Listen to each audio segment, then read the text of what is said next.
नमस्कार, राजपथ टीवी देख रहे हैं आप और मैं हूं आपके साथ मिर्जा साहिल बेग। इस वक्त की अहम खबरों के साथ बुलेटिन की शुरुआत करेंगे।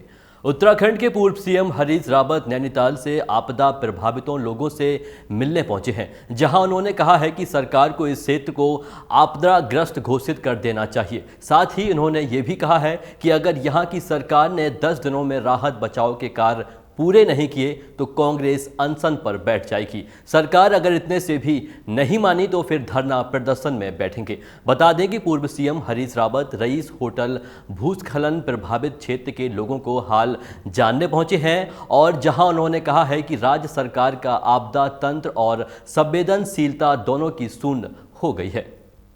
समय सरकार को इस इलाके को आपदाग्रस्त घोषित करना चाहिए और उसके अनुसार जो है राहत के भी और बचाव कामों की तो समय निकल गया है, लेकिन भविष्य से बचाव के लिए कुछ और जो व्यवस्थाएं करनी है, क्योंकि कई जगह हमने देखा है घर ऐसी जगहों पर बने हैं कि ऊपर से कभी भी नाला आकर के उसको तोड़ करके लोग जान खतरे में डाल दे रहा है। तो बहुत सारी ऐसी चीज़ें हैं जिनको ठीक किया जा सके, लेकिन अब इस समय युद्ध स्तर पर राहत कार्य होने चाहिए थे, वो नहीं हो रहे। उत्तराखंड के नैनीताल जिले में आपदा प्रबंधन विभाग से जिले आंकड़ा के अनुसार इस आपदा से अब तक 34 मौतें हुई हैं और 7 लोग घायल हो चुके हैं, जबकि 1 लोग की लापता होने की खबर सामने आ रही है। नैनीताल तहसील में सबसे ज़्यादा 16 मौतें हुई हैं, जबकि धारी तहसील में अब तक 11 लोगों ने अपनी जान गंवा दी है। वहीं धारी तहसील क्षेत्र में 4 लोग घायल भी हो चुके हैं और इस पर अभी आपदा प्रबंधक अपने नजर बनाए हुए हैं। दिवसों में हुई अतिवृष्टि के कारण जनपद में 34 लोगों की डेथ रिपोर्टेड है, जिसके अगेंस्ट 28 लोगों के शव मलबे से निकाल लिए गए हैं। अभी भी 6 लोगों के शव मलबे में 4 लोगों के शव दबे हुए हैं और 2 लोग जो बह गए थे उनकी डेड बॉडी रिकवर नहीं हो पाई है और इनके अतिरिक्त 7 लोग हमारे घायल हैं। उनमें एनडीआरएफ, एसडीआरएफ, हमारा रेवेन्यू, जितने भी डेड बॉडी निकल रही हैं उनका on the spot he postmortem कराया जा रहा है। और इसमें से हमारे दोसा पानी एक जगह थी, वहाँ 5 लोग बेतिया बिहार के उन लोगों की डेथ हुई थी। उनकी बॉडी को हमने दिल्ली तक यहाँ से भिजवा दिया है। और अभी रामगढ़ में जो सुकना गांव है, वहाँ जो हमारी 7 डेड बॉडी निकली हैं वो भी बिहार के श्रमिक थे, तो उनको भी हम दिल्ली तक पहुँचाने का पूरा प्रयास कर रहे हैं। उत्तराखंड में प्रलयकारी बारिश से हुए जगह तबाही का मंजर देखने को मिल रहा है। एक तरफ जहां बारिश की वजह से यहां के कई लोगों के घर तबाह हो चुके हैं, तो वहीं आधे से अधिक किसानों को फसलें भी बर्बाद हो चुकी हैं। कल्ला लूड़ी विधानसभा इलाके में रहने वाले करीब 80% किसानों की फसलें बर्बाद हो चुकी हैं, जिसको लेकर वहां के लोग बेहद परेशान हैं। यहां के ग्रामीणों की माने तो अभी तक उनकी सुध लेने प्रशासन का कोई भी अधिकारी उनके बीच नहीं पहुंचा है और ना ही सरकार का कोई नुमाइंदा। यहां तक कि काला डूगी विधानसभा क्षेत्र के विधायक बसीधर भगत ने भी अभी तक लोगों का कोई सुध नहीं लिया है। धमोला के गांव में हम लोग आए हुए हैं यहाँ, और मैं भी किसान हूँ। तो किसान की क्या पोजीशन होती है, रात और दिन एक करके, रात सारा मेहनत करके सब कुछ को इतना महंगा बीज दवाई खाद लगा के बोते हैं हम लोग बोते हैं, और उसके बाद ऐसी आपदा आ जाए तो बहुत जीना मुश्किल है। इसमें सरकार को कुछ न कुछ इसमें अनुदान या कुछ इस वक्त मदद की ज़रूरत है। अब पूरा नहीं भी कर पाएँ तो कम से कम कुछ ना कुछ तो मदद करें, जिससे इनकी कमर सीधी हो सके और चूल्हे जल सके। सर हमारा बहुत नुकसान हो रहा है। हमने 250 रुपये किलो उड़दी का बीज लिया, हमने 700 रुपये एकड़ जुताई बोल रहे हैं। 4 जुताई हो गई हमारे खेतों में। उड़दी 1-2 हफ्ते हो गए थे काटते काटते, सुबह 7 बजे से लग जाते थे हम लोग 1 बजे तक।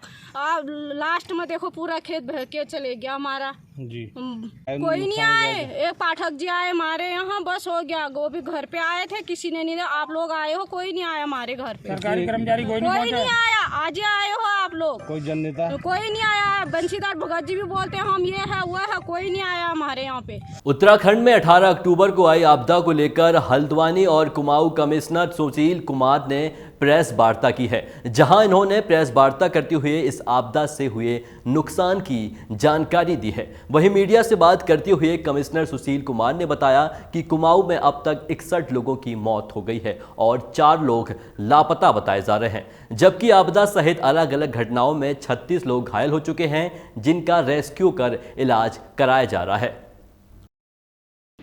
कुमाऊं मंडल में अभी तक जो सूचना प्राप्त हुई है विभिन्न जनपदों से, जो हमारे 6 जनपद हैं, उसमें 61 लोगों के मृत्यु होने की पुष्टि हुई है और 4 लोग अभी भी लापता हैं या कहीं हैं जिसको खोजा जा रहा है। इसके अलावा 36 लोगों को जो बीमार थे या घायल थे उनको विभिन्न अस्पतालों में उपचार के लिए भेजा गया है। इसी प्रकार इस समय जो राहत बचाव कार्यों की अगर मैं बात करूं तो वायुसेना के 7 हेलीकॉप्टर हमारे लगे हुए हैं और एक निजी हेलीकॉप्टर भी लगा है।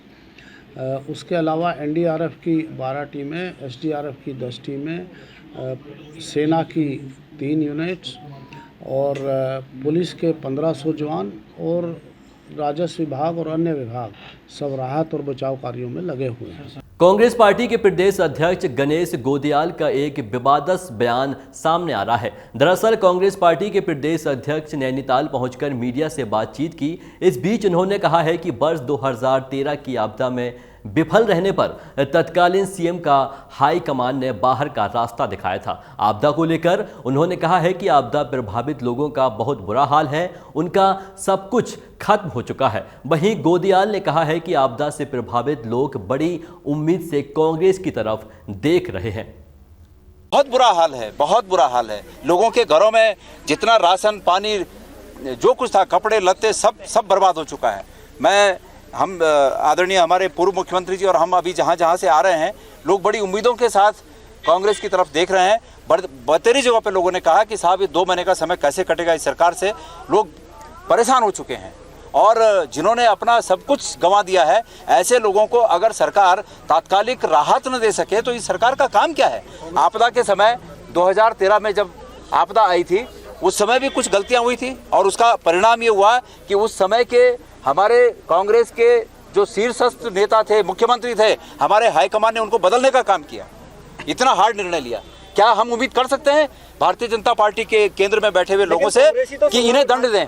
ये बात जनता की है, जनता को राहत पहुंचनी चाहिए। वो 3 बदलें 10 बदलें, इससे हमें मतलब नहीं है, ये इसी से कराएं, लेकिन समय पर राहत नहीं पहुंची। हमारा इस पर प्रश्न है, समय पर लोगों को जो सहायता मिलनी चाहिए थी वो नहीं पहुंची। उत्तराखंड के पूर्व सीएम हरीश रावत और कांग्रेस प्रदेश अध्यक्ष गणेश गोदियाल अल्मोड़ा दौरे पर हैं, जहां दोनों नेताओं ने अल्मोड़ा में प्रेस वार्ता करते हुए कहा है कि प्रदेश में आई भीषण आपदा को लेकर प्रदेश की सरकार सोई हुई है। साथ ही उन्होंने ये भी कहा कि पंजाब के बाद अब वो प्रदेश की जनता के पास जाएंगे। उन्होंने कहा कि आपदा के मानकों को सरकार बदले।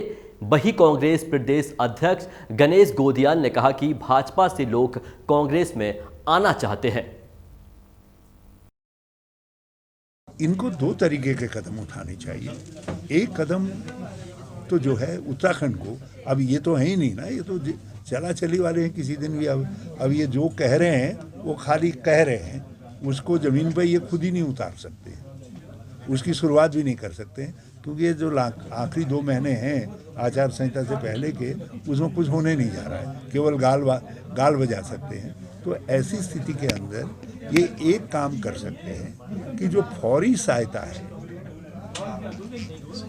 वो दें और जो आर्थिक सहायता है जिससे वो परिवार खड़े हो सकें उसको उदारता पूर्वक दें। कि बड़ी मात्रा में लोगों के संपत्तियों की हानि हुई है और सरकारी और आम सार्वजनिक संपत्ति की भी हानि हुई है।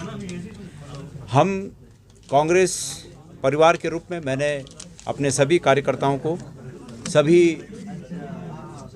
पदाधिकारियों को ये निर्देश दिए हैं कि आपदा के इस घड़ी में वो लोगों का साथ दें।